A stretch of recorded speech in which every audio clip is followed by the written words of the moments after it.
इस कहानी के माध्यम से आपको पता चलेगा कि माँ कैसे अपने बच्चे के लिए भगवान का रूप लेती है। एक छोटे से कस्बे में समीर नाम का एक लड़का रहता था। बचपन में ही पिता की मृत्यु हो जाने के कारण परिवार की आर्थिक स्थिति बड़ी दयनीय थी।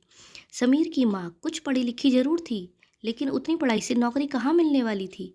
सो घर घर बर्तन मांज कर और सिलाई बुनाई का काम करके किसी तरह अपने बच्चे को पढ़ा लिखा रही थी। समीर स्वभाव से थोड़ा शर्मीला था और अक्सर चुपचाप बैठा रहता था। एक दिन जब वो स्कूल से लौटा तो उसके हाथ में एक लिफाफा था। उसने माँ को लिफाफा पकड़ाते हुए कहा, माँ, मास्टर साहब ने तुम्हारे लिए चिट्ठी भेजी है, जरा देखो तो इसमें क्या लिखा है। माँ ने मन ही मन चिट्ठी पढ़ी और मुस्कुरा कर बोली, बेटा, इसमें लिखा है कि आपका बेटा काफ़ी होशियार है। इस स्कूल में बाकी बच्चों की तुलना में इसका दिमाग बहुत तेज है और हमारे पास इसे पढ़ाने लायक शिक्षक नहीं है, इसलिए कल से आप इसे किसी और स्कूल में भेजें। यह बात सुनकर समीर को स्कूल न जाने का दुख तो हुआ, पर साथ ही उसका मन आत्मविश्वास से भर गया कि वो कुछ खास है और उसकी बुद्धि तीव्र है।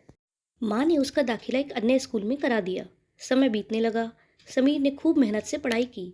आगे चलकर उसने सिविल सर्विसेज परीक्षा भी पास की और आईएएस ऑफिसर बन गया।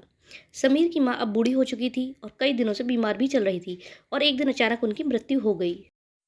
समीर के लिए ये बहुत बड़ा आघात था। वह बिलक बिलक कर रो पड़ा। उसे समझ नहीं आ रहा था कि अब अपनी माँ के बिना वह कैसे जिएगा। रोते रोते ही उसने माँ की पुरानी अलमारी खोली और हाथ में उनकी माला, चश्मा और अन्य वस्तुएं लेकर चूमने लगा। उस अलमारी में समीर के पुराने खिलौने और बचपन के कपड़े तक संभाल कर रखे हुए थे। समीर एक एक कर सारी चीजें निकालने लगा और तभी उसकी नज़र एक पुरानी चिट्ठी पर पड़ी। दरअसल ये वही चिट्ठी थी जो मास्टर साहब ने उसे 18 साल पहले दी थी। नम आंखों से समीर उसे पढ़ने लगा। आदरणीय अभिभावक, आपको बताते हुए हमें अफसोस हो रहा है कि आपका बेटा समीर पढ़ाई में बेहद कमज़ोर है और खेलकूद में भी भाग नहीं लेता है। जान पड़ता है कि उम्र के हिसाब से समीर की बुद्धि विकसित नहीं हो पाई है, अतः हम इसे अपने विद्यालय में पढ़ाने में असमर्थ हैं। आपसे निवेदन है कि समीर का दाखिला किसी मंद बुद्धि विद्यालय में कराएं अथवा खुद घर पर रखकर इसे पढ़ाएं। प्रिंसिपल। समीर जानता था कि भले अब उसकी माँ इस दुनिया में नहीं रही, पर वो जहाँ भी रहें उनकी ममता, उनका आशीर्वाद सदा उस पर बना रहेगा।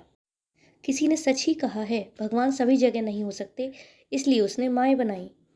मित्रों, अगर आपको यह कहानी पसंद आई हो और आप आगे भी और कहानियाँ पढ़ना चाहते हो तो प्लीज़ इस वीडियो को सब्सक्राइब, लाइक और शेयर ज़रूर करें और बेल का आइकन भी ज़रूर दबाएं। Thank you.